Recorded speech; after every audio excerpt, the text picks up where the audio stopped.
करो, किसान पाठशाला लिखो, उस चैनल को सब्सक्राइब करो, पैसा लगेगा नहीं। मेरे जितने व्याख्यान हैं पूरे भारत में जहाँ भी होते रहते हैं वो निःशुल्क आपके पास जेब में आपके आ जाएंगे। और अभी ये सोहन भाई जो मेहनत कर रहे हैं, ये मेहनत उन लोगों के लिए है जो यहाँ पर नहीं आकर बैठे हैं और नहीं देख पा रहे हैं, नहीं सुन पा रहे हैं। किसान पाठशाला एक ऐसा प्लेटफॉर्म बन चुका है जो यूनिवर्सिटी बनने जा रहा है। और आप लोगों के पास भी कोई अच्छी चीज हो जो पूरे भारत के किसानों तक पहुंचानी है तो ये आपके लिए प्लेटफॉर्म है। सीखना और सिखाना, बस इतना ही उद्देश्य है उस प्लेटफॉर्म का। किसान पाठशाला के प्लेटफॉर्म का इतना ही उद्देश्य है, जिसके पास हो वो सिखा दो, जिसके पास नहीं हो वो सीख लो। एग्रीकल्चर में, खेती में। तो मैं आगे बढ़ता हूं। हम ग्राफ की बात कर रहे थे कि कपास में ग्राफ का चयन कैसे करें। तो सिंपल सा उसका एक विकल्प है कि जितनी हाइट हम लेना चाहते हैं उसमें 1.5 का गुना करो, उतनी लंबाई दे दो लाइन से लाइन की दूरी। और पौधे से पौधे की दूरी हमें रखना है ताकि पौधा कम से कम, ये जो मैंने आकार बनाया है, हेलो, ये जो मैंने मुट्ठी बनाई है, ये मुट्ठी का डंडा उसमें पकड़ में नहीं आना चाहिए। पकड़ में आए ना आए ऐसी कोशिश होना चाहिए। इतनी मोटी उसकी नीचे की टखनी बनना चाहिए। तो हमें एक पौधे से दूसरे पौधे की दूरी 1.5 फीट रखना पड़ेगी। तो हमारा ग्राफ क्या निकल के आता है? लाइन से लाइन 7 फीट और पौधे से पौधा 1.5 फीट। ये 1.5 फीट पर हमें प्लांटेशन करना पड़ेगा। अभी कपास लगाते समय एक बहुत ही बड़ा द्वंद्व है, एक दाना लगाना है या 2 दाने लगाना है? एक लगाना है। अच्छा, तो इसमें फिर गैप फिलिंग होगी, उसका कैसे करेंगे? दोबारा लगाएंगे। अच्छा, एक दाना लगाने में हम, आप कैलकुलेटर चलाइए, 7/1.5 पर प्लांटेशन करते हैं। 7 गुणित 1.5 10.5, 43,560 भागी 10.5,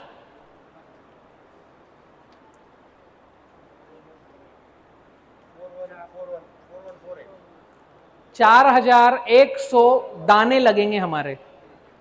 आपके एक 450 ग्राम का सीड आता है, उसमें कितने दाने आते हैं?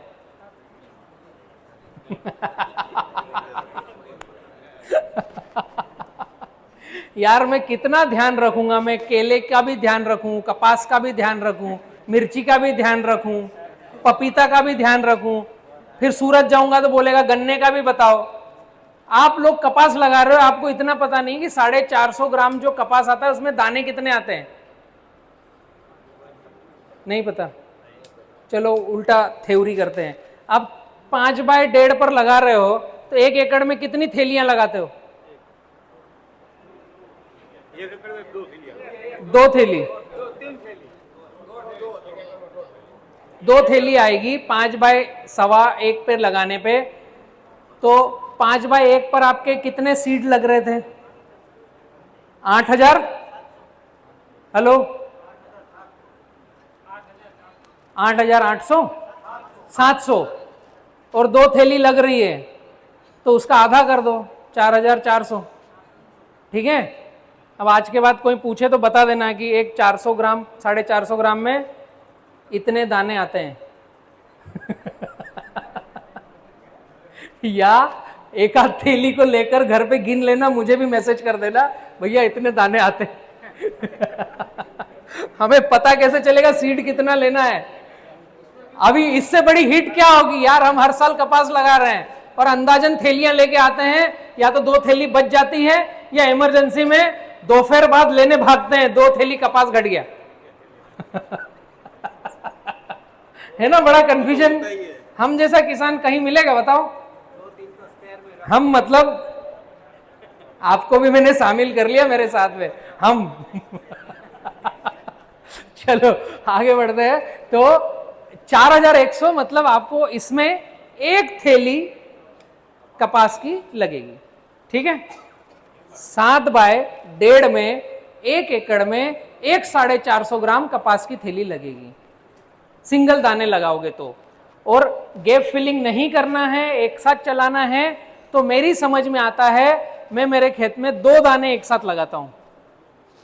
बाद में जब बड़ा होता है एक को काट देते हैं, क्योंकि बहुत सारे खेतों में जो पलटी पलाऊ करते हैं, जिनका ढेपा भूसा नहीं होता है, जिन्होंने कच्चा गोबर डाल रखा है, वहां कीट पतंग तुड़तुड़ा, एक वो चिपचिपा रेंगने वाला आता है, क्या बोलते हैं उसको, निमाड़ में बोलते हैं सेमड़िया, वो छोटा सा आता है, चिपचिपा, हाथ लगाओगे गीला गीला लगेगा, पीछे से लार छोड़ते जाता है। यूपीएल वाले बोलते हैं उसको स्नेक, उसके लिए निकालते हैं स्नेकिल, ईयड़, मोटा सा आता है, चिपचिपा आता है, ऐसा लगता है ये पानी में रहने वाला, यहाँ मिट्टी पे कहाँ आ गया, नाम किसी को पता नहीं। समझ में आ गया मैं क्या बोल रहा हूं? वो धीरे से जाएगा, 2 पत्ती का कपास होगा, उसको काट खाएगा और पौधा आपका डंप हो जाएगा। पक्षी गड़बड़ करेंगे, कुछ गड़बड़ करेंगे, फिर हम थूली मिलाकर फेंकेंगे खेतों में, तो प्राणी संरक्षण में गड़बड़ हो जाएगी। इसलिए 2 दाने लगा दो। एक थैली सीड का पैसा ज्यादा लगेगा, 2 दाने लगा दो, गैप फिलिंग की जरूरत ही खत्म। पौधा बड़ा हो जाएगा, फिर कैंची से कटवा देना, वहीं अच्छा धन का काम करेगा। ठीक है, थोड़ा बड़ा हो जाएगा पौधा, फिर एक को कटवा देना और वहीं कचरा मल्चिंग का काम कर देगा। अगर 2 बचे, एक है तो चलता रहेगा। ठीक है ना। दूसरा, कपास लगाने के बाद जैसे ही वो बाहर आता है, तंबाकू डस्ट, धूल वाली तंबाकू, जिन फैक्ट्रियों में बीड़ी सिगरेट बनती है या आपके आनंद वाले साइड क्षेत्र में तंबाकू का बहुत बड़ा व्यवसाय है, खेड़ा आनंद में, वहां पर तंबाकू को वो छलनी करके पैक करके लेके जाते हैं, तो नीचे गिरी पड़ी जो उनके कोई काम की नहीं तंबाकू, वो 1 रुपए 1.5 रुपए 50 पैसे किलो मिलेगी। तंबाकू डस्ट बुलवाओ, गांव वाले मिलकर के 10-20 बोरे बुलवा लो, जिसमें तंबाकू की बहुत बदबू आए और मिट्टी रहे। तो जो कपास का आपने दाना लगाया है, कपास निकल के बाहर आएगा और उन पौधों के पास तंबाकू डस्ट डाल दो। कोई कीड़ा मकोड़ा, कीट पतंग कुछ आपके कपास की टहनी को काटेगा नहीं। वो तंबाकू डस्ट जैसे ही डलेगी वहां पर, वो सेमड़ा कीड़ा वहां पे जाएगा नहीं, चिपचिपा कीड़ा जाएगा नहीं वहां पर। ये हमारे निमाड़ की भाषा में बोलते हैं उसको, आप यहाँ क्या बोलोगे पता नहीं है। उसके लिए यूपीएल ने गोली निकाल रखी स्नेकिल, क्योंकि पपीता अगर लगाते हैं तो पपीता की भी डंडी को काट खाता है वो। अभी मिर्च जो लगाएंगे, मिर्च का पौधा, उसकी डंडी को काट लेगा, तो वो एक कैप्सूल रखते हैं, उसकी बदबू से वो भागता है। सरल उपाय है, तंबाकू डस्ट हर पौधे के पास डाल दो, आपको थूली डालने की जरूरत नहीं पड़ेगी। इल आती है, इल, वो काट लेती है इसको, पौधा मर जाता है। दूसरे दिन आपके पास विकल्प नहीं है, गैप फिलिंग करना है, वो 8 दिन के बाद इतना बड़ा पौधा होगा। अगर गैप फिलिंग को हम नहीं बचा पाए तो आपके खेत में मामा भांजों की संख्या हो जाती है। एक पौधा हमारे 15 दिन का है, दूसरा हमने गैप फिलिंग अभी किया है। एक तो तंबाकू डस्ट का प्रयोग तुरंत करो, गैप फिलिंग हो उसके बाद नहीं, तुरंत, ताकि मामे भांजे की संख्या ना हो। और जो सीड बच जाए उसको बाहर थैलियां भरवा लो। जो सीड बच जाए, या तो एक क्यारी बना लो नीम के नीचे, जैसे मिर्ची का सीड नहीं तैयार करते थे, क्यारी बना लो, उसमें ढीली जमीन कर लो, थोड़ा वर्मी कंपोस्ट या कंपोस्ट खाद डाल लो, और क्यारी में जो हमारे पास लगाते लगाते बीज बच गया उसको डाल दो फेंकने की बजाय। उसको 4 दिन बाद गैप फिलिंग लगाने की बजाय इसको जर्मिनेटेड पौधा उठाकर लगा देना, तो आपके मामा भांजा की संख्या खत्म। प्लांटेशन कैसे करना समझ में आया? लाइन से लाइन 7, पौधे से पौधा 1.5, 2-2 पौधे लगाना है, तंबाकू डस्ट डालना है, और जो पौधे बचे उनके पहले से ही थैलियां बनाकर रख लेना है, ताकि गैप फिलिंग में हमारी खेत की यूनिफॉर्मिलिटी में कोई फर्क ना आए, पौधे सारे के सारे एक जैसे चलें। तंबाकू डस्ट डालने से पत्ते को नुकसान नहीं होगा ना, कोई नुकसान नहीं है, कोई नुकसान नहीं। यहां तक ठीक है? इतने चैप्टर में किसी का कोई प्रश्न है? कपास लगाने की शुरुआत कैसे करें? अभी यहां पर 2 चीजें छूट रही है, ड्रिप से पानी या फ्लड से पानी। सॉरी, कुछ बोल रहे थे? खुद खाते हो तो कुछ नहीं होता। पौधे को भी कुछ नहीं होगा, उसका भाईबंदी है, वो बायोमास है, वो कोई तकलीफ नहीं होगी उसको। हमें नाली खींचकर पानी दे करके कपास लगाना है, तो जो नाली हमने बनाई है जस्ट नाली की साइड में हमें प्लांटेशन करना है। नाली हमने खींची, पानी दिया, तो पहले ही बार पानी दे करके प्लांटेशन नहीं करना है। एक बार पानी दिया, फिर एक दिन बाद दूसरी बार पानी देंगे, फिर प्लांटेशन कम से कम करें, 2 बार मिनिमम पानी दें, और लगाने के बाद तीसरी बार पानी दें। आप नाली से लगा रहे हो तो नाली आपने खींची, कैसे लगाते हो? आप लोगों का तरीका क्या है? नाली लगा के सीधे बो देते हैं। नाली लगाकर बो देते हो, ऊपर से पानी देते हो? साइड में लगाते हैं, सूखे में, और बाद में पानी देते हैं। ओके, ये तरीका अच्छा है लेबर बचाने के लिए, कुछ हद तक ये ठीक है। अगर पहले पानी देगा तो खरपतवार हो जाएगा। हाँ, वो मैंने बताया ना, लेबर बचाने के लिए बहुत ठीक है ये चीज़ है। अगर हमारे पास लेबर है ही नहीं तो ये तरीका एक ठीक है। लेकिन हम निमाड़ में क्या करते हैं कि नाली बनाई, उसमें पानी दिया, फिर एक दिन बाद पानी दिया, और उसको कोल्फे से स्क्रैच कर दिया, अब वहां पर खरपतवार नहीं आएगी। और वो जो नमी वाली जगह है उसमें प्लांटेशन किया, और फिर हमने पानी दे दिया बाद में, क्योंकि प्लांटेशन के बाद तो पानी देना ही है, वो तो फिक्स्ड है कि आपने जब बीज लगाया तो सीड लगाने के बाद तो पानी देना ही है। बट सीड लगाने के पहले 2 पानी क्यों देना है? आपने लेबर बचाने के लिए काम अच्छा किया है, लेकिन उसका एक अगर कर सको, 2 पानी दे सको, तो रिजल्ट अच्छा आएगा। पौधे के पास जो ताप वाली गर्म हवा निकलती है, और पौधा तीसरे से 7वें दिन 2 पत्ते का आता है, और नीचे से भाप निकलकर उसके पत्तों पे लगती है, उनके पत्तों को हाथ लगाओगे तो गर्म लगेंगे। जिस पौधे के पत्ते के कान को हाथ लगाया, गर्म लगा, उसका पत्ता लाल पड़ेगा और वो कम हाइट में चलेगा।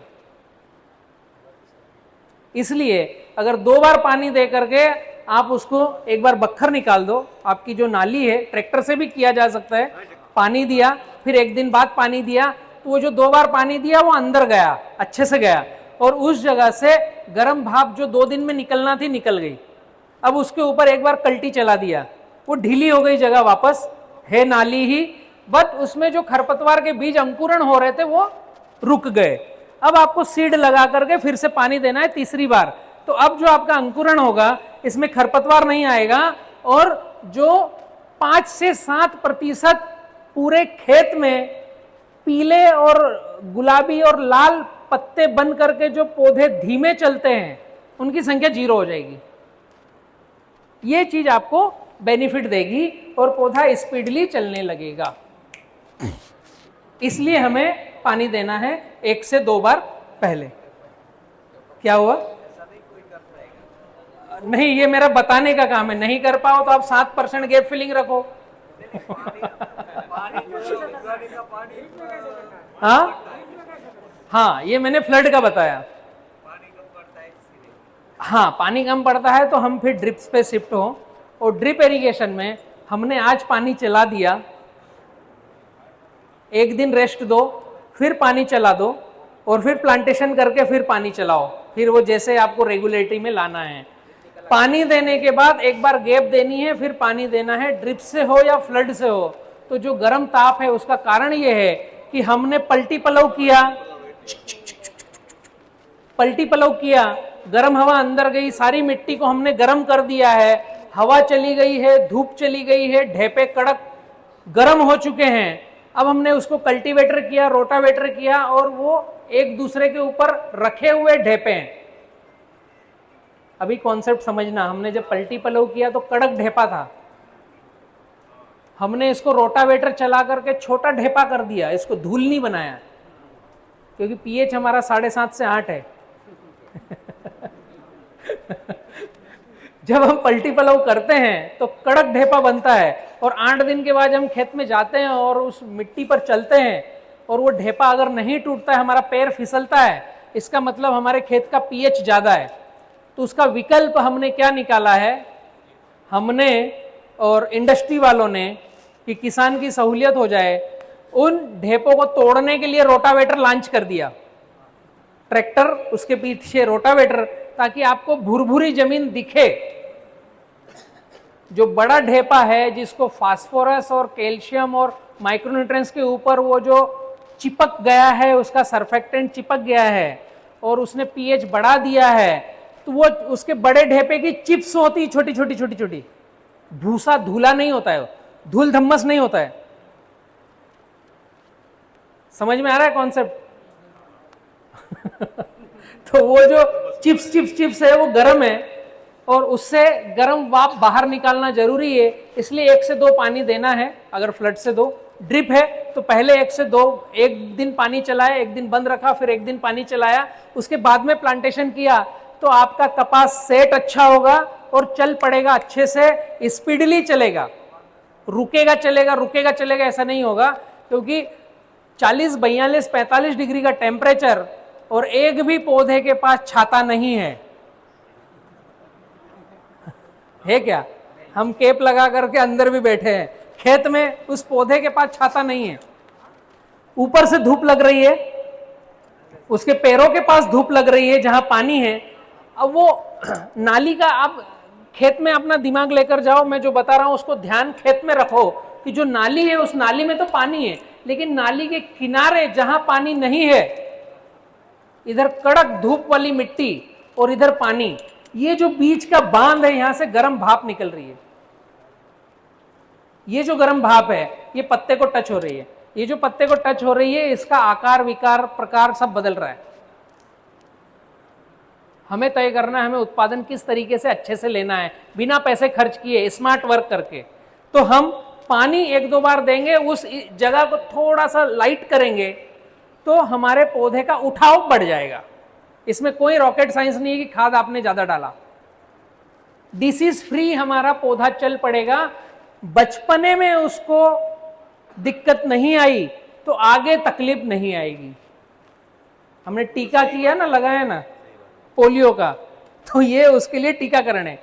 कभी कभी क्या होता है कि बारिश और लेट होती है, जैसे ही बारिश लेट होगी और आपके इस तरह की प्रक्रिया पे लाल पीले पत्ते वाला पौधा चल तो पड़ा, लेकिन वो 50 पौधों में वो 4 पौधे अलग दिखेंगे छोटे हाइट के, ऐसे नजर आते हैं खेत में। वो वाले सीड हैं जो अनमेच्योर्ड सीड हैं, उसका इलाज नहीं है, वो तो आएंगे ही, हम उसका विकल्प कर नहीं सकते ना। 4000 दानों में से 50 दाने 100 दाने तो ऐसे आएंगे ही जो अनमेच्योर्ड होंगे, कितनी अच्छी ग्रेडिंग कर ले कोई कंपनी, तो वो भी अच्छे से चलेंगे अगर पानी दे दिया। नहीं दिया और पानी की खेच आ गई, जून लास्ट में प्री मॉनसून आ गया और जुलाई 15 तक बारिश नहीं आई, उस स्थिति में आपके कपास की हालत क्या होगी? जिन जगहों पर पत्थर वाली जमीन है, पानी का निसरा होता है, आप पानी देते हो और पानी चले जाता है गायब, तो इस तरफ से पानी देना चालू किया, खेत के लास्ट में जाकर पानी खत्म हुआ, पता चला 8 दिन हो गए उस लाइन को पानी दिए को। अब उसके पौधे उठाव करेंगे नहीं, वहीं रुकेंगे, फ्लावरिंग छोड़ देंगे, बोल आ जाएंगे, पत्तों की कांडियों पर देखेंगे लाल निशान होंगे, हरे पत्तों की बजाय पीला और लाल पत्ता दिखेगा। ऐसा सिम्टम दिखता है ना कपास में। ये पानी का अनबैलेंसिंग धूप और ताप के कारण होता है। ये सारी प्रक्रियाओं के लिए बचपन में पौधे को स्पीडली चला लो। हमें नहीं पता आगे बारिश टाइम पे है, लेट है या ज्यादा है, कुछ पता नहीं है, बट हमने जो पौधा लगाया वो एक बार लगकर जग जाए, चल जाए और भग जाए और उसका जीनोम रजिस्टर्ड हो जाए उसकी बॉडी में, उसका जेनेटिक कैरेक्टर उसकी बॉडी में आ जाए, तो फिर वो तना डेवलप करेगा, फिर वो ब्रांच डेवलप करेगा। वरना ऐसे कुपोषित पौधे जो रहेंगे, पास में भी वही खाद डाला, उसको भी वही खाद दिया, इधर भी वही ड्रेंचिंग करी, इधर भी वही ड्रेंचिंग करी, बट ये पतला रहेगा हमेशा, इसमें फूल बोल हमेशा कम आएंगे। मैं माइक्रो सर्जरी इसलिए कर रहा हूं कि 20% पौधे भी आपके खराब ना हो। तो इस तरीके से पानी देकर हम करेंगे, ड्रिप से या फ्लड से, तो पौधे जगकर अच्छे से चल पड़ेंगे। पौधा प्लांटेशन करने के बाद में हमें उसमें कुछ ड्रेंचिंग करना चाहिए, जिससे उसको अगले 15 दिन का भोजन मिल जाए। अभी बहुत ज्यादा खाद डालने की हम कोई योजना नहीं बना रहे हैं, जस्ट पौधे को एक छोटी सी ड्रेंचिंग मिल जाए। छोटी सी ड्रेंचिंग में आपको क्या चाहिए? हेलो, खाना वाना खिलाएंगे पौधे को, पानी पिलाते रहेंगे, क्या देते हैं आप? नाइट्रोजन। नाइट्रोजन दे रहे, यूरिया दे रहे, बाहर निकला नहीं, यूरिया डाला नहीं। ठीक है, अभी तो आप निकलने के बाद डालते हो, मैं बोल रहा हूं निकलने के पहले डाल दो, अगले 15 दिन कहीं नहीं देना, मैं तुम्हारे से ज्यादा एडवांस हूं। एक छोटी सी ड्रेंचिंग करना है। 200 लीटर पानी, 200 लीटर पानी, 200 ग्राम पोटेशियम ह्यूमेट, पीएच, इसको बोलते हैं हम pH drenching. PH drenching, 200 litre पानी में 200 gram potassium humate, 1 kg calcium nitrate,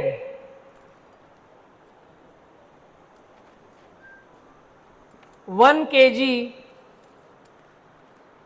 sulphur WDG। ये 3 चीजों का कॉम्बिनेशन हम 200 लीटर पानी में डालें, उसका मिश्रण बनाएं और पौधा प्लांटेशन आज किया है, कल हम पीछे से पंप लेकर के छोटा छोटा सा ड्रॉप उस पौधे के ऊपर डाल दें, या आगे से बीज लगा रहे हैं पीछे से ड्रॉप डाल दें पंप की नोजल खोल के। अभी पौधा जर्मिनेट हुआ नहीं, पौधे ने कोई एक्टिविटी करी नहीं, हमने जहां सीड लगाया पीछे से ड्रॉप डाल दें तो वो ड्रॉप कितना आएगा? 10 ml, 15 ml, 20 ml पर पौधे का, इससे ज्यादा ड्रॉप आएगा नहीं। तो ये जो एक 200 लीटर का पंप कोठी आपने घोला है, ये लगभग 2 एकड़ में चले जाएगा। ये इतना छोटा सा भोजन देना है, और ये उस जगह पर भोजन जाएगा, अगले 15 दिन तक उस कपास को कुछ नहीं दोगे तब भी चलेगा। वो कपास निकल के दाना बाहर आया, उसकी जड़ गई नीचे, उसको अब रेडी भोजन चाहिए, तत्काल थाली परोसी हुई चाहिए। उसको आज डीएपी डालोगे, 15 दिन में वो फूटेगा, 20 दिन में लगना चालू होगा, जब तक उसकी हालत क्या होगी भाई? ये ड्रेंचिंग से क्या होगा? पोटेशियम ह्यूमेट आपकी मिट्टी की इलेक्ट्रिक कंडक्टिविटी को चार्ज करेगा, जितना भोजन पड़ा होगा उसको एक्टिवेट करेगा। कैल्शियम नाइट्रेट पोटास के साथ पोटेशियम वाले जितने तत्व है पौधे को खिलाने का काम करेगा। Sulphur phosphorus, magnesium, zinc, boron, iron को खिलाने का काम करेगा। और कैल्शियम और सल्फर दोनों अपने आप में खुद ही फफूंदी नाशक है। इसके साथ में अगर आपको लगता है कि आपके क्षेत्र में बहुत ज्यादा कीड़े तुड़तुड़े इल है जो आपके पौधे को उगने से पहले काट लेगी,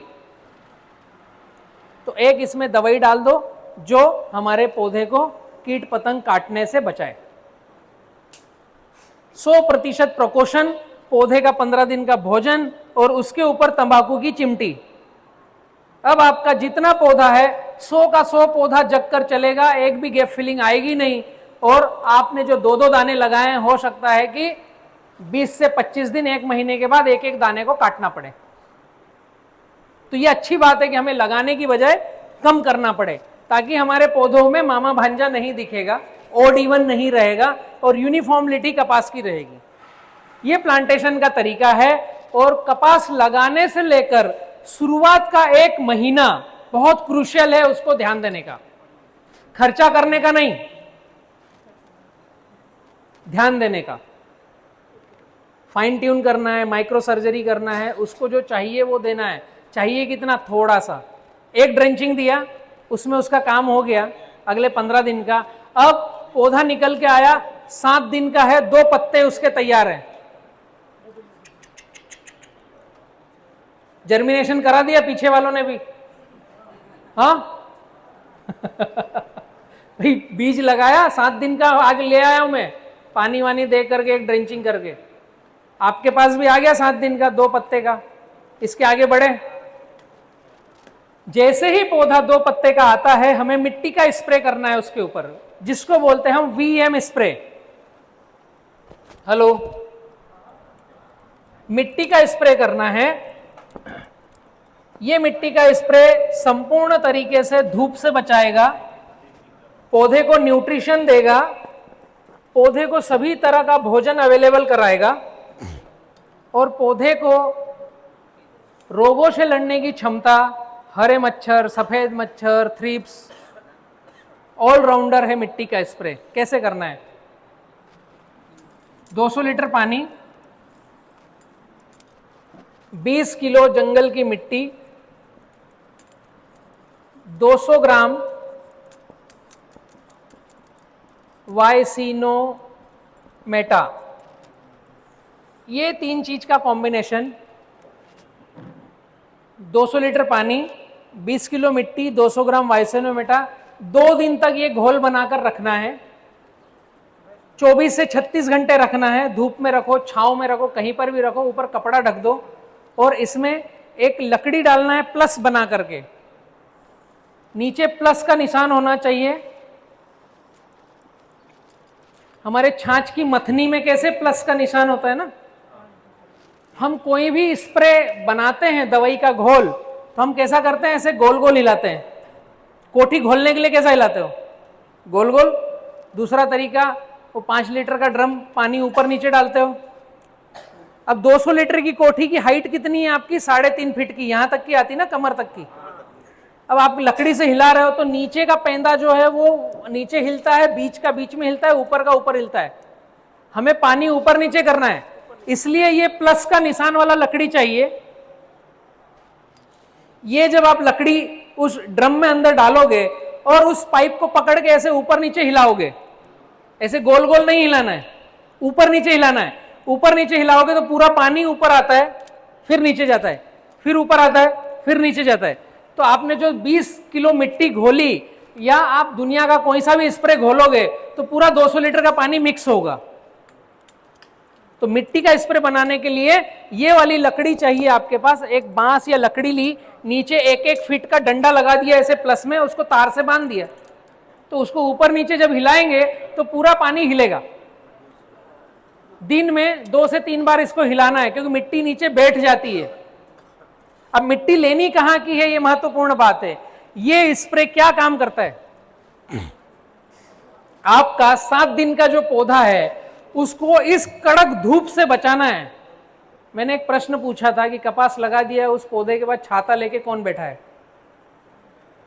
ये मिट्टी का स्प्रे उसको छाते का काम करेगा। हमें पता नहीं पानी कब आएगा।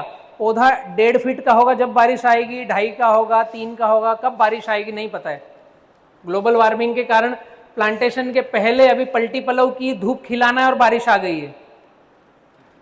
जब बारिश चाहिएगी, जब पता नहीं आएगी कि नहीं आएगी कंफ्यूजन है ना। तो हमें मौसम के हिसाब से जीना पड़ेगा। जीने के हिसाब से मौसम नहीं आएगा, वो बदल गया है, वो फॉर्मेट चेंज हो गया है।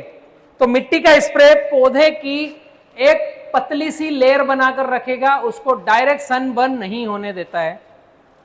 मिट्टी आप लोगे 5 से 7 फीट गहरे गड्ढे की, खेत के बाहर मेड़ पे या कहीं जंगल में, जहां पर कभी यूरिया डीएपी पोटाश नहीं डाला हो, वहां 5 फीट गहरा गड्ढा करना है। मिट्टी कहां की लेना है वो बता रहा हूं वीएम स्प्रे के लिए। ऊपर से नीचे तक की पूरी मिट्टी छील कर लेना है, ये 20 किलो, थोड़ी यहां से, थोड़ी यहां से, थोड़ी यहां से, थोड़ी यहां से, थोड़ी यहां से। 200 लीटर पानी में 20 किलो मिट्टी लेना है, ऊपर से नीचे तक की। अब ये जो गड्ढा बनाया, इस गड्ढे के आसपास कॉलर बनानी है, ताकि ये गड्ढे में अगर बारिश आई तो पानी जाए ना। ऐसा किनारा बनाना है ना, मेड़ बनानी छोटी सी, और इस गड्ढे को ढक के रखना है, हमेशा अंधेरा रखना है अंदर, क्योंकि ये स्प्रे की मिट्टी हमें बार बार इससे निकालनी है, बार बार काम में लेना है। हमें कपास में स्प्रे करना है ना, हरा मच्छर आएगा ना। हेलो, आपके खेतों में आता है? व्हाइट फ्लाई आता है, थ्रिप्स आती है, मकड़ी भी आती है, इल्ली भी आती है, वो पीछे बालकनी वाले भी बोल रहे हैं आती है। तो ये गड्ढा हमेशा रखना है। ये गड्ढे का 20 किलो मिट्टी आप 200 लीटर पानी में लेंगे, 2 दिन तक रखेंगे, लक्कड़ से हिलाएंगे और इसको 2 बार कप्पड़ छान करके कपास पे स्प्रे करेंगे, तो आएंगे मगर आपके कपास को नुकसान नहीं करेंगे, खाएंगे पिएंगे नहीं। मैं रीजन बतलाऊंगा। हरा मच्छर आपके खेत में दिखेगा, नुकसान करेगा नहीं। व्हाइट फ्लाई दिखेगा, पत्तों पे नुकसान करेगा नहीं। इल्ली कभी शायद दिख सकती है, बोंड में छेद करेगी नहीं। मेरा प्रैक्टिकल है, आप कुछ एक आध एकड़ में करके देखोगे तो पता चलेगा। थ्रिप्स दिखती नहीं, दिखेगी तो रह नहीं पाएगी थोड़े दिन। वो जब मौसम बदलता है, बारिश आती है, फिर धूप आती है, तो वो नैसर्गिक कीट पतंग तैयार होते हैं, उसमें दिखेगी, प्लांट को नुकसान देती नहीं। ये जो आपने घोल बनाया, ये घोल एक साइड में खाली कोठी रखना है। दादाजी की धोती, पुराना कपड़ा, साड़ी कुछ लेना है और इसको हिलाते जाना है और कप्पड़ छान करना है एक बार। अब ये जो कप्पड़ छान किया तो बड़ा पत्थर, लकड़ी, प्लास्टिक उस जो मिट्टी में आया होगा वो निकल के अलग हो गया। फिर इस कोठी को धोना है और इसके मुहाने पर धोती, साड़ी कुछ बांधना है और फिर दोबारा इसको हिलाते हुए कप्पड़ छान करना है। अभी वापस इस कोठी में पानी आ गया, ये कोठी फ्री हो गई आपकी।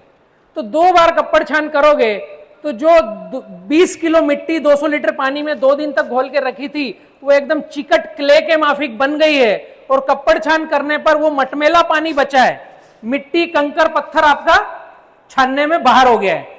अब आपके पास मटमेला पानी है, उस मटमेले पानी का आपको पौधों के ऊपर स्प्रे करना है। यहां तक समझ में आया क्या करना है, कैसे करना है? हेलो, फायदे क्या हैं वो समझना जरूरी है, तो आप कर पाओगे। नहीं तो लगेगा ये नई गोली दे रहा है, मिट्टी स्प्रे कराएगा। जब ये 2 बार हम कप्पड़ छान करते हैं तो ये क्लीन मटमेला पानी है। अब आपका जो स्प्रे पंप है उसकी नोजल रखना है बड़े दाने वाली। हम जब महंगी दवाई लेकर आते हैं तो हम बारीक होल वाली नोजल लेते हैं ताकि धुआं निकले। हम मिट्टी और पानी का स्प्रे करेंगे तो हमें नोजल बड़ी चाहिए जिससे मटमेला पानी निकले, धुआं ना निकले, पानी ही निकले। और जो हमारा पौधा है उसको नहलाना है, फोग नहीं देना है, पानी से नहलाना है। 2 पत्ते का पौधा है, कितना पानी लगेगा? सुर करोगे तो जो बड़े दाने वाला नोजल है वो उसको नहला देगा।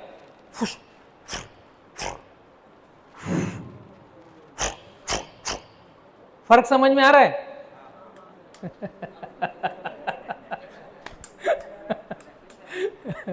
ये इतनी कॉमेडी नहीं करूंगा ना तो आप मुझे छोड़ के चले जाओगे, मुझे पता है। मेरे साथ बैठ नहीं पाओगे। नीचे फर्श कड़क, कुछ गादी वादी है नहीं, और लगभग 2-2.5 घंटे तो हो गए मुझे झेलते झेलते। हाँ इसलिए ये सब फू फा सब करना पड़ता है, पापी पेट का सवाल है। हाँ, इसको मैं आगे कंटिन्यू करता हूं। 2 बार कप्पड़ छान करने के बाद नोजल बड़ी लेना है, पौधों को स्प्रे करना है। और ये काम कैसे करता है? आपका प्रश्न क्या था, पहुंचा नहीं मेरे पास। वाइसेनोमेटा के अंदर सुक्रोज आता है और गो अर्क आता है। आप इंडिया मार्ट पे सर्च करोगे, नंबर मिल जाएगा। 1 नंबर मैं दे रहा हूं, वहां फोन करके बात कर सकते हो।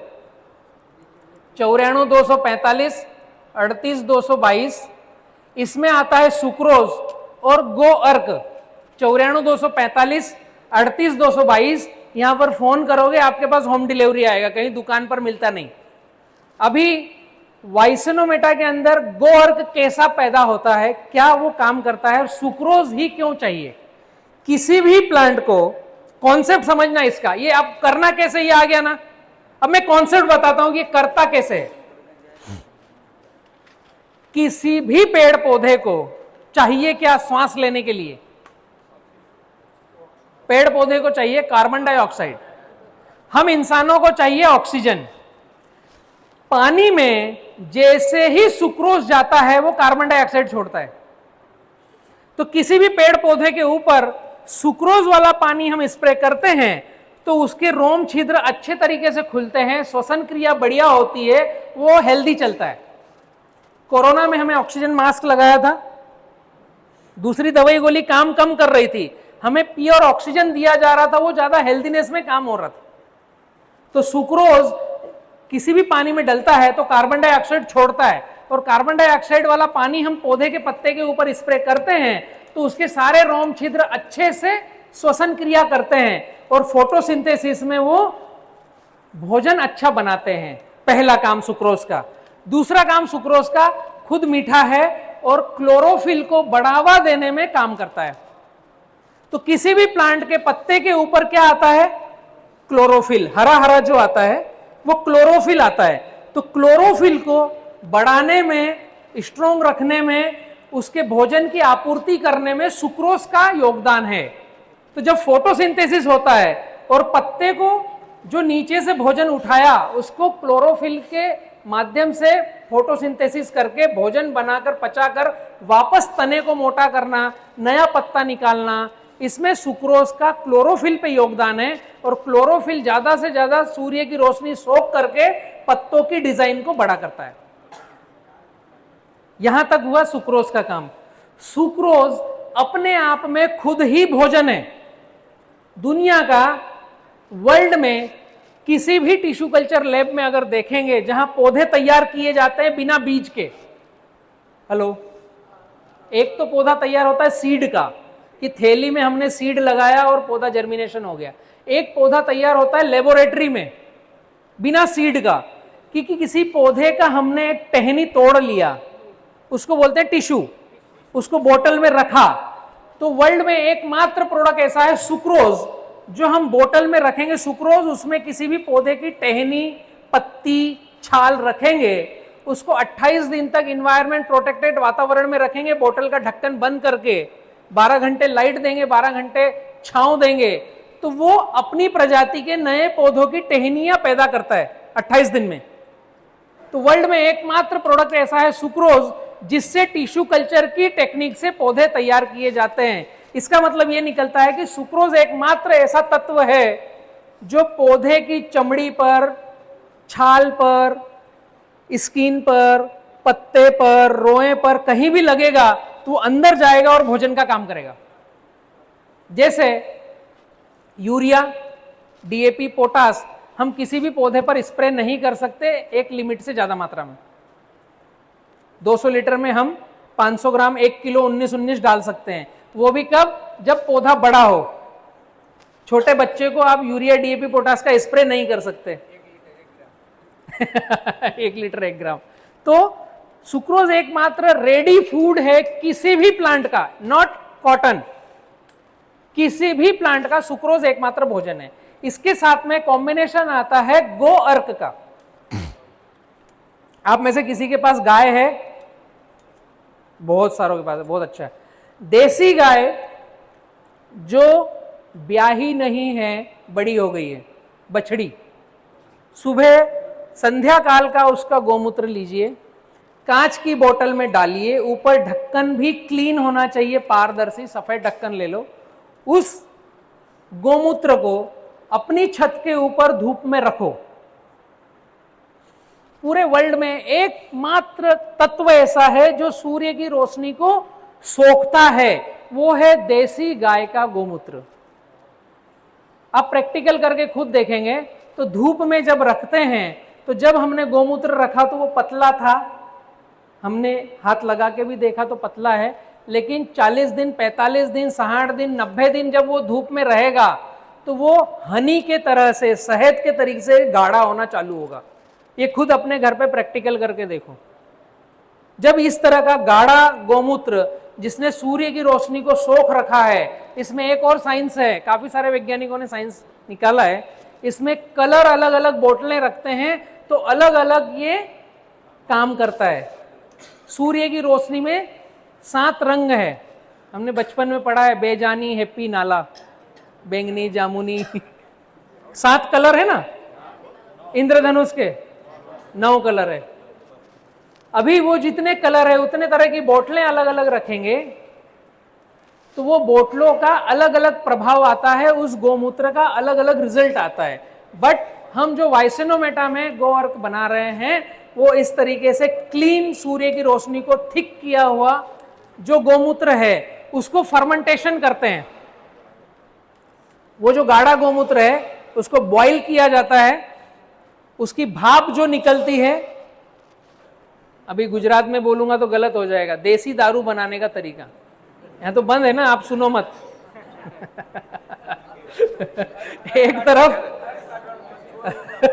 एक तरफ उस गोमूत्र को गर्म किया जाता है, थिक गोमूत्र को, उसकी जो भाप निकलती है वो पाइप के जरिए से दूसरे बर्तन में इकट्ठी होती है और वो थोड़ा थोड़ा सा पानी बन के रसा निकलता है, उसको बोलते हैं गो अर्क। वो गो अर्क इस वाइसेनोमेटा में मिलाया जाता है। ये हाईली कॉन्सेंट्रेट रहता है, मतलब उसका एक बूंद भी आपके काफी काम का है, आपके प्लांट के काफी काम का है।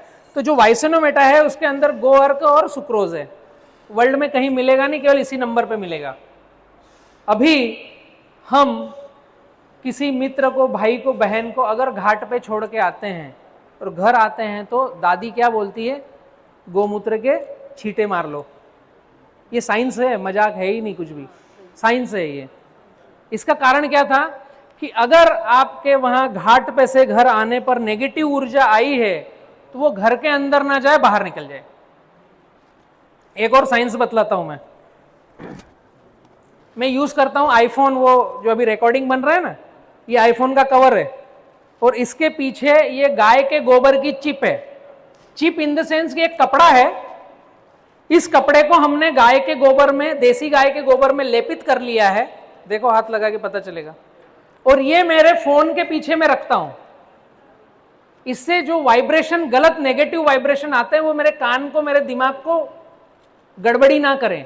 ये साइंटिफिक प्रूवन है। अभी उस मोबाइल के पास में अगर कोई एक गैजेट आता है, उसको लेके जाऊंगा तो बताएगा कितने ये गंदी वेव छोड़ रहा है। और ये गाय के गोबर का कपड़ा मैं उसके पास ले जाऊंगा तो वहां से नेगेटिव वेव आना बंद हो जाएगी। ये आप लोगों ने प्रैक्टिकल नहीं किया हो तो आप करना चालू करो। इसलिए गो अर्क और गोमूत्र का बहुत ही योगदान है। आप कभी बड़वानी आएंगे तो मेरी ऑफिस में विजिट कराऊंगा। मेरी ऑफिस में एसी नहीं लगा है, 15 बच्चे बैठते हैं, दिन भर फोन पे बात करते हैं, कस्टमर केयर, किसानों से बातचीत करते हैं, जिनको कुछ पूछना हो वहां पर फोन करते हैं, वो जवाब देते हैं। बड़वानी बहुत हॉटेस्ट एरिया है, गर्मी बहुत पड़ती है, आपके यहाँ से 4-5 डिग्री शायद ज़्यादा होगी। मैंने वक्तव्य चालू किया था जब बताया था, सतपुड़ा के पहाड़ के पास हम थे, हैं अभी। तो वहाँ मैंने क्या किया, मेरा मकान सीमेंट का है, अंदर पूरा गोबर का लेपन किया है। ये जो यहाँ टाइल लगी है ना, इसकी बजाय 3 mm की गोबर की लेयर लगी हुई है, जैसे हम पुट्टी कराते हैं ऐसे मैंने क्या किया है। मैं विषय से थोड़ी अलग बात कर रहा हूँ लेकिन हमारे काम की है। 30% गोबर, 30% मिट्टी और 30% जिप्सम और 10% पानी। तो पानी की बजाय हमने लिया गोमूत्र, इसका हमने कॉम्बिनेशन बनाया। जिप्सम को हमने छान लिया अच्छे से आटा छलनी से, ताकि कंकर पत्थर अलग हो जाए, और जो चूना है उसको हमने कूट कर छान लिया, और जो गोबर है वो ताजा गोबर उठाया ताकि उसमें कोई भी नीचे की मिट्टी डस्ट ना चिपकी हुई आए। तो 30-30-30 का रेशो और 10% हमने गोमूत्र मिलाया। इसका जो मिश्रण बना, ये मिश्रण हमने जो व्हाइट पुट्टी करते हैं उसकी बजाय उसी पतरे से, जो पतरे से पुट्टी करते हो ना, उसी पतरे से 3 हाथ लगाए पूरी दीवार पर, और दीवार में हमने प्लास्टर नहीं कराया, छाट लगा करके जो दीवार बनी है उसके ऊपर गोबर की 3 लेयर लगाई। हमारे वहां पर जो ऑफिस है वहां पर 20 मोबाइल प्रतिदिन उस कमरे में काम करते हैं। कमरे की जो चौड़ाई है वो 20 बाय 20 का कमरा है। 15 बच्चे बैठते हैं, 2-3 फोन उनके खुद के और 15 फोन हमारे ऑफिस के। तो 20 से 30 फोन काम करते हैं। जितनी गंदी वेव आती है वो गोबर की पुट्टी कराने से पूरी बंद हो गई, कोई नेगेटिव वेव नहीं आती उससे। ये साइंटिफिक प्रूवन है। बड़ी बड़ी मल्टीनेशनल ऑफिसों में ये काम चालू कर दिया है, और जिन ऑफिसों में रात दिन मोबाइल से या इंटरनेट से नेगेटिव एनर्जी आती है, उन्होंने टाइल से निकाल करके गोबर का लिपण चालू कर दिया है। नहीं तो बीमार पड़ोगे तो काम कैसे करोगे। ये साइंस में बता रहा हूं, आज का लेटेस्ट साइंस, जो हम पहले यही करते थे, गोबर के घरों में ही रहते थे। ओल्ड इज गोल्ड है, उस पर जाना पड़ेगा। तो वाइसेनोमेटा के अंदर ये चीजें हैं, गो अर्क है और सुक्रोज है, जो आपके प्लांट को नेगेटिविटी से बचाता है, उसके फोटोसिंथेसिस में सुक्रोज काम करता है, क्लोरोफिल को बढ़ाता है। और मिट्टी की लेयर क्या करती है, अभी ये मुख्य बात है। आप स्प्रे समझ गए तो आगे आपको कभी भी कपास में स्प्रे खरीदना नहीं पड़ेगा, केवल मिट्टी का स्प्रे करके आप अपना पूरा कॉटन पका सकते हो। सुबह सुबह की पहली किरण जैसे ही आती है, हेलो, मैं आपके खेत में पहुंच गया हूं अभी कपास को स्प्रे करने के लिए, ठीक है। ये कपास का पौधा और इसका जो पत्ता है, इस पत्ते पर ऐसा आता है ना कपास का पत्ता, थोड़ा सा पेंटिंग बना देता हूं, ठीक है। कपास का ये है, सुबह की पहली किरण जैसे ही आएगी, प्रकृति हमारे जैसे नहीं आंखें मलती रहेगी, 9-10 बजे तक उठेगी, 11 बजे तक मोबाइल नहीं चलाती हो।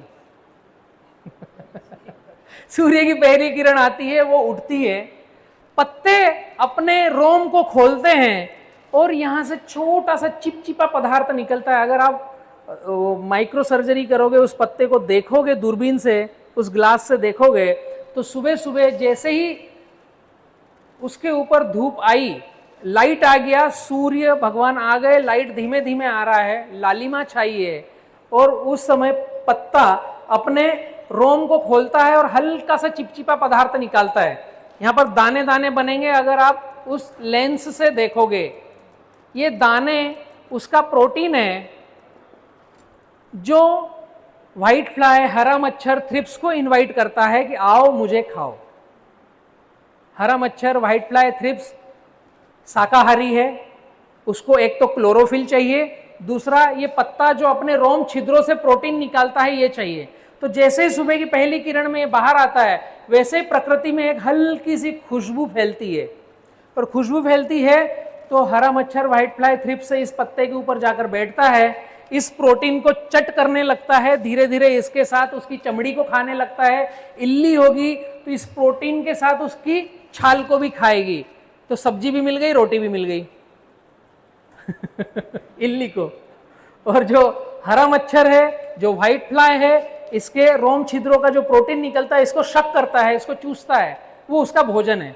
और थ्रिप्स जो है, जब ये हरा मच्छर और व्हाइट फ्लाई इसको शक कर लेते हैं, उसके बाद में थ्रिप्स का काम आता है।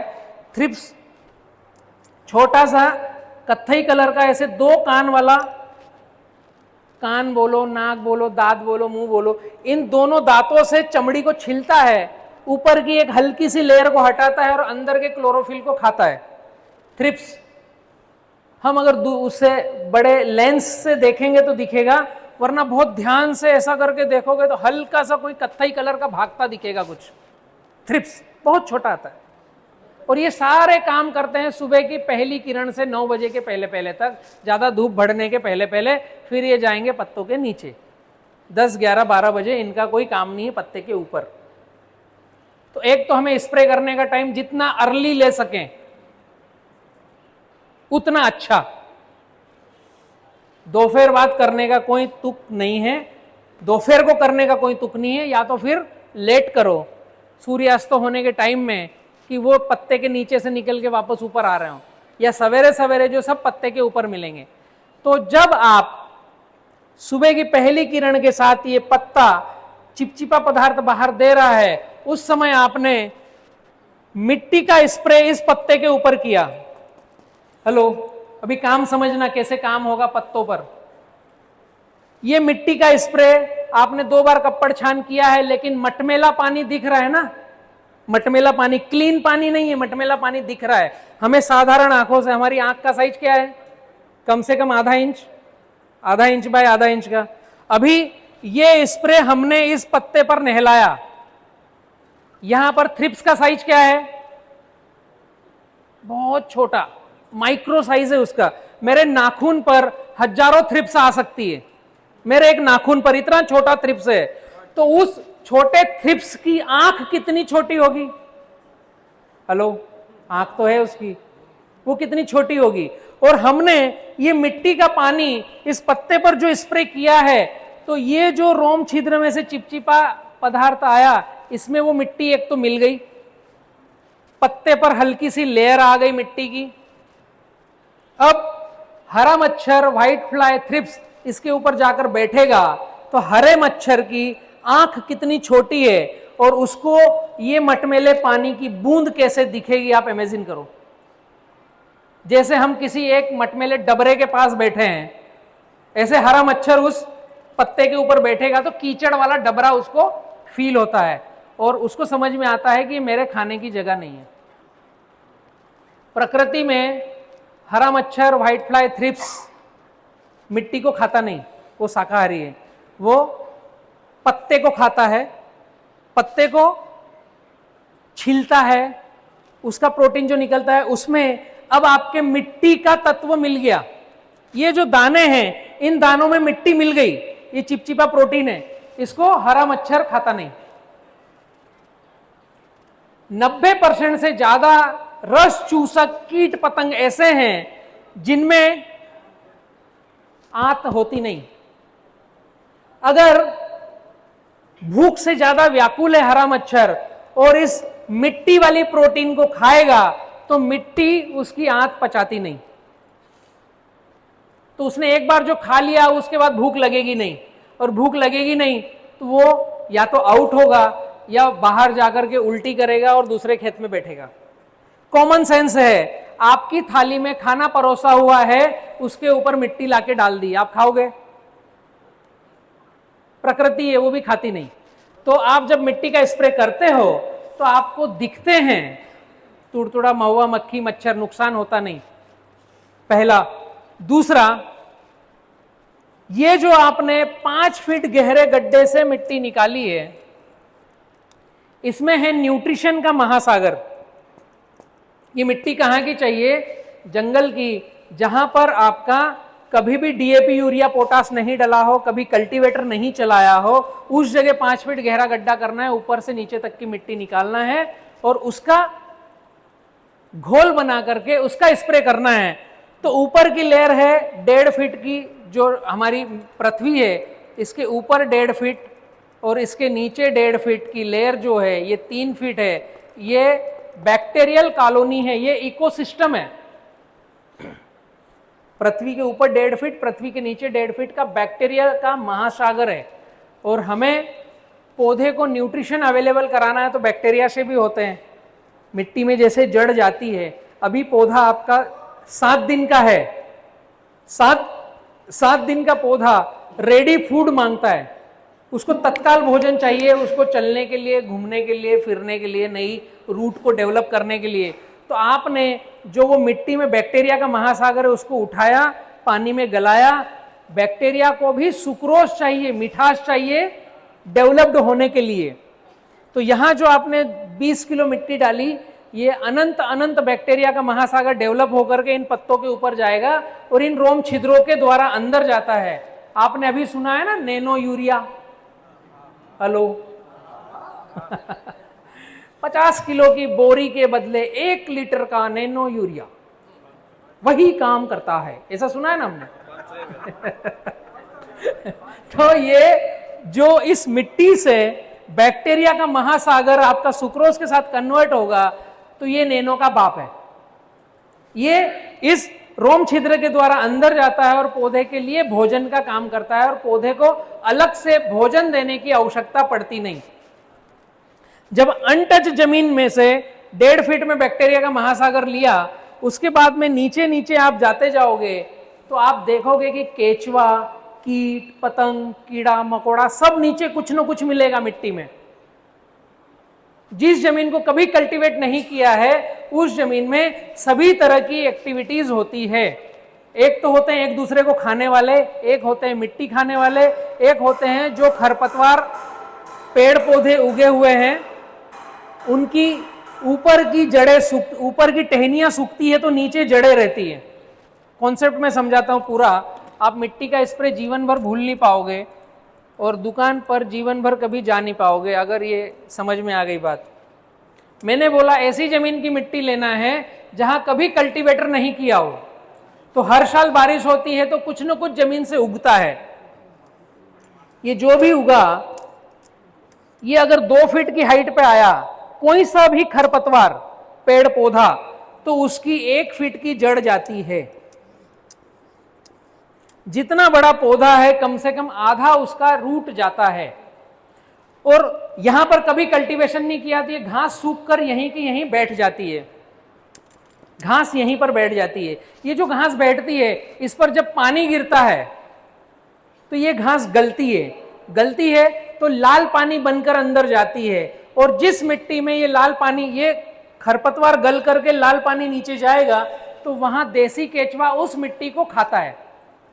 आपने बारिश में नोटिस किया होगा, किसी के भी खेत में बारिश होने के बाद केचुआ ऊपर आता है, या जिस जमीन को कभी टच नहीं किया हो, खरपतवार बहुत है और वहां पानी गिरा है, तो वहां केचुए की मात्रा ज्यादा रहती है। नोटिस किया ऐसा कभी? गोबर के ढेर हैं, कचरे के ढेर हैं, बारिश हो रही है तो साइड से दूसरे तीसरे दिन लाल पानी बहता दिखेगा। चौथे दिन जब वो गलता है बायोमास बॉडी तो लाल पानी बनता है, इसको बोलते हैं ह्यूमस। ये ह्यूमस जिस मिट्टी में जाता है उस मिट्टी में देसी केचुआ उस मिट्टी को खाने आता है। तो अनटच जमीन पर ये जो घास गली, इससे देसी केचुआ वहां पर मिलेगा, आपको सुराग मिलेंगे। तो कुछ खाता है जो प्राणी, वो कुछ निकालता है।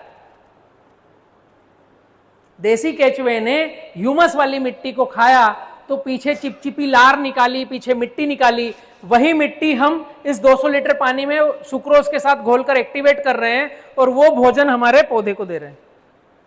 कॉन्सेप्ट समझ में आया? ऊपर का कचरा, नीचे की जो जड़ है, इसको खाने के लिए दीमक, फंगस, बैक्टीरिया आते हैं। आप काट करके कल्टीवेटर करके इस जड़ को बाहर नहीं निकाले ना। अनटच जमीन में तो ये जड़ वहीं ऊपर, अगर गाजर घास उगी है तो उसकी जड़ तो नीचे है, आपने काट दिया, अब इसको टच नहीं किया या वो खुद मर गया, नीचे ढह गया। तो इसका क्या हुआ रूट का? जो शाकाहारी प्राणी है, जस्ट लाइक दीमक जैसे जितने प्राणी हैं जो बायोमास बॉडी को खाते हैं, फंगस है, तो उसने उस जड़ को खाया और अपनी विष्ठा से न्यूट्रिशन निकाला। तो ये जो 5 फीट गहरे गड्ढे से मिट्टी निकाल करके हम यहां डाल रहे हैं अनटच जमीन का, तो ये भोजन का महासागर है। और ये भोजन हम पौधे पर स्प्रे करते हैं तो हमें मार्केट से कोई भोजन लाना, कोई टॉनिक लाना, कोई दवाई ला करके डालने की आवश्यकता नहीं। कॉन्सेप्ट समझ में आया? मिट्टी का स्प्रे क्या है? इस मिट्टी के स्प्रे पर दुनिया में कई रिसर्च हुए हैं। भारत में एक व्यक्ति हैं जिनको इन पर मिट्टी के स्प्रे करने के ऊपर पेटेंट मिला है, जिनका नाम है चिंतला वेंकटा रामारेड्डी, जो हैदराबाद के रहने वाले हैं। भारत सरकार ने, मोदी जी ने उनको पद्मश्री का अवार्ड दिया है। किसी केमिकल पेस्टिसाइड बेचने वाले को पद्मश्री का अवार्ड नहीं मिला है। इसका इजाद अपने भारत के ही किसान ने, साइंटिस्ट ने निकाला है। और ये इजाद निकाला था जब अमेरिका के राष्ट्रपति थे जॉर्ज बुश, वो इंडिया में आए और वो खुद भी उस व्यक्ति को सम्मानित करके गए हैं। बट इसमें पैसा लगता नहीं है, इसलिए ये दुकानों पर मिलती नहीं है और इसलिए हम आप किसान इसका स्प्रे करते नहीं हैं। कॉन्सेप्ट समझ में आया? बहुत सारे रिसर्च पेपर हैं। मिट्टी का स्प्रे कई सारे फार्मर बैंगन में करते हैं। भट्टा बैंगन आपने भी किया है ना? अभी ये आपको रिजल्ट बताएंगे। बैंगन में सबसे ज्यादा व्हाइट फ्लाई आता है, सबसे ज्यादा इल्ली आती है। और बैंगन में व्हाइट फ्लाई और इल्ली में मिट्टी के स्प्रे का क्या असर है? आप कहां से हो और कैसे किया आपने, बताओ थोड़ा। પાલીતાણાથી છું અને દર 4 દિવસે રીંગણામાં ખાલી વીએમ સ્પ્રે કરતો. એક પણ પ્રકારની વ્હાઇટ ફ્લાય આપણે આ ફળખાણાની અને પાંદડાખાની આવતી જ નહોતી.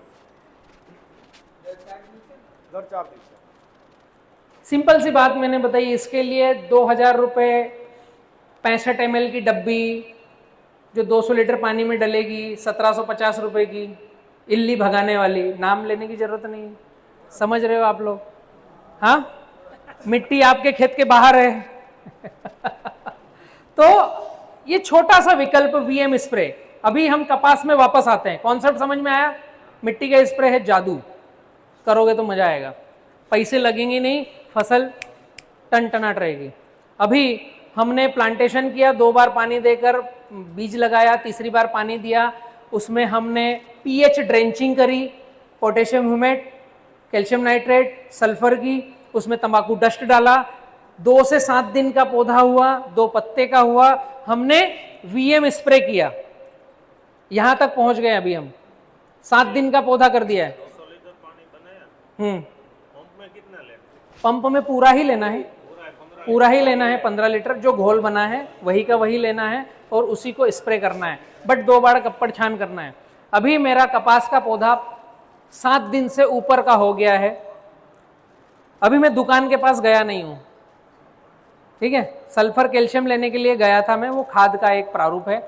अभी आपको अगर आपके खेत में स्प्रे शेड्यूल पे मैं आता हूं, अब आगे चैप्टर चेंज करते हैं।